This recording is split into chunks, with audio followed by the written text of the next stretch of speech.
So there's this cool transition technique that I learned kind of by accident in Videoleap.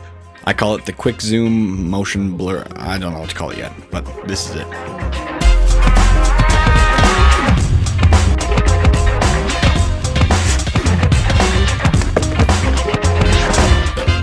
There are two primary scenarios that I'd use this transition in. The first scenario would be transitioning between two different shots. I like using this because it provides an energetic alternative to just a regular cut.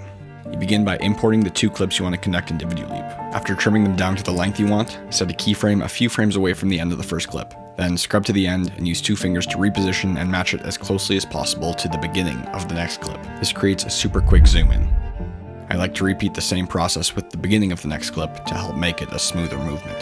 The next step is adding some distortion to it.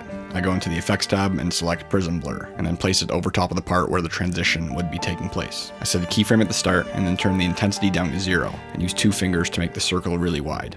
I then skip to the part where the clip change happens, make the circle super small, and turn the intensity all the way up, since this is the point where I want the effect to be the most intense. Then I skim to the end and turn it back down, which sets another keyframe. You can make it super dramatic and bridge the gap between two shots that are totally different, like I did here, or you can make it a bit more subtle and transition between shots that are only slightly different angles, like I did here. Option 2 would be emphasizing something within a single shot. The idea is pretty much the same as before, except you're only working within one shot instead of two. So go to the spot you want your zoom in to start, set a keyframe, and then scrub to the spot you want your zoom in to stop, and reposition it however you'd like. This automatically sets another keyframe and creates a track for the camera to follow. Next, simply add the prism blur effect over top again, and you're set. This can be super helpful if you want to highlight something super important in a tutorial, or want to create a fake camera zoom in, like you'd see in a documentary.